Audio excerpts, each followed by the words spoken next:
Hey guys, Tim here. Going to do an unboxing of a reservoir slash pump combo from XSPC. This is part of the liquid cooling build that I'm going to be doing. I know there are some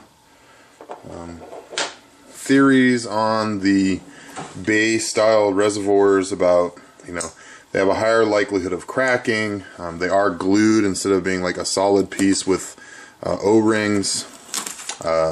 I totally understand that.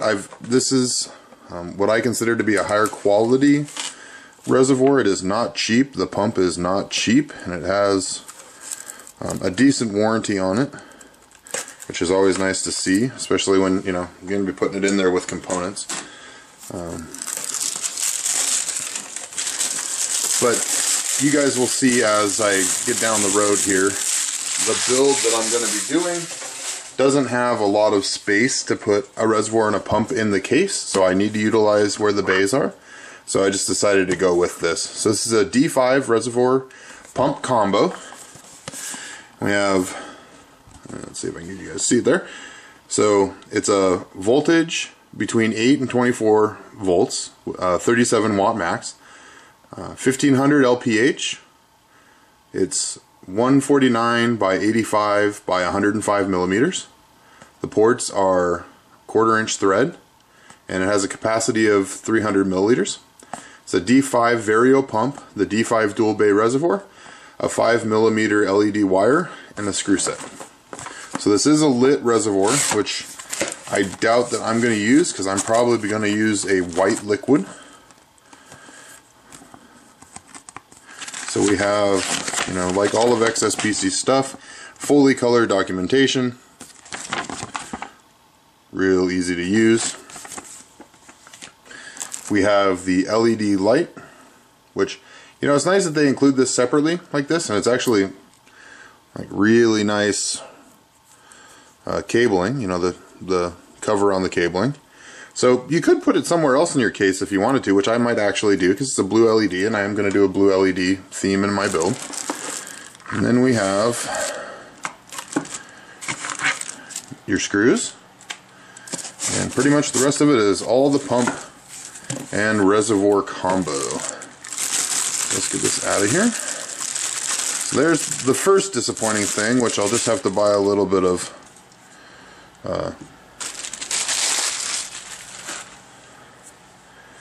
the covering for the wires, but it's too bad that these wires don't have this covering on it, because where this is going to go in my build, you are going to see this. Maybe I'll be able to tuck it down the side and use the old black magic marker trick, which there's several people out there that, if you touch up stuff with black magic marker, it's really hard to tell when it's inside of a case. If you take it out and look at it, you can see it just fine. But so one thing you'll notice is this is a really good size pump. It's not one of these cheap combo kits that's out there. This pump reservoir combo is pretty darn expensive. I'm gonna try to keep my fat fingers off the front of it here, because it is brushed aluminum. So it's gonna match the look of the case really well. But I'm gonna put it in. You guys will see that unboxing next. So out, in, and they are 1/4 inch. There's a drain plug. You have a fill window, the XSPC logo, and there's not a whole lot else. There's also a fill port on the top, and that's about it. I am kind of curious. I might fill this, leave it sticking out a little bit, fill it, because when you are doing the, then there's the, sorry, this is the flow rate. So when you're debubbling, I guess getting the air out of your system, you can turn this and kind of like fluctuate the flow, and it'll help you get the bubbles out better. But so that's a pretty easy unboxing there. Like I said, it is a high quality pump on this model. Definitely better than some of the all-in-ones that you've seen before. One thing I was going to show is this is all cast. So I actually didn't know that before. The top piece is screwed on and glued. So, but you're never going to have, you know, if you ever have liquid that high, you're going to be in big trouble anyways. And then the front, I don't know if it's glued or it's screwed on with a gasket. There is actually a small little bump right here where the plexiglass window is in behind. So I may, you know, like anything, water test it before you actually use it. But you know, for the most part, it's all, you know, seamless. It doesn't look glued together.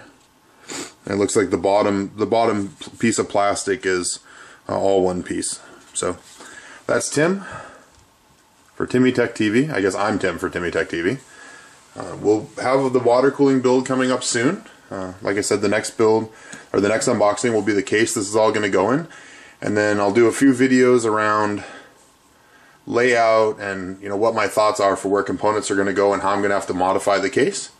And then we'll start slowly working on the build, and it'll be, you know, a few videos. I'm going to do it pretty slowly and make sure that, you know, everything's where I want it and that I don't have to go back in, because draining a loop is a massive pain in the butt. So, you know, I only want to have to do that if I really have to do it. So I want to make sure once this is in and running, after I do, you know, I will do a loop test without a board or anything in there, on all the components. You know, it's always common sense. But this is Tim. Please subscribe, guys. We'll see you next time.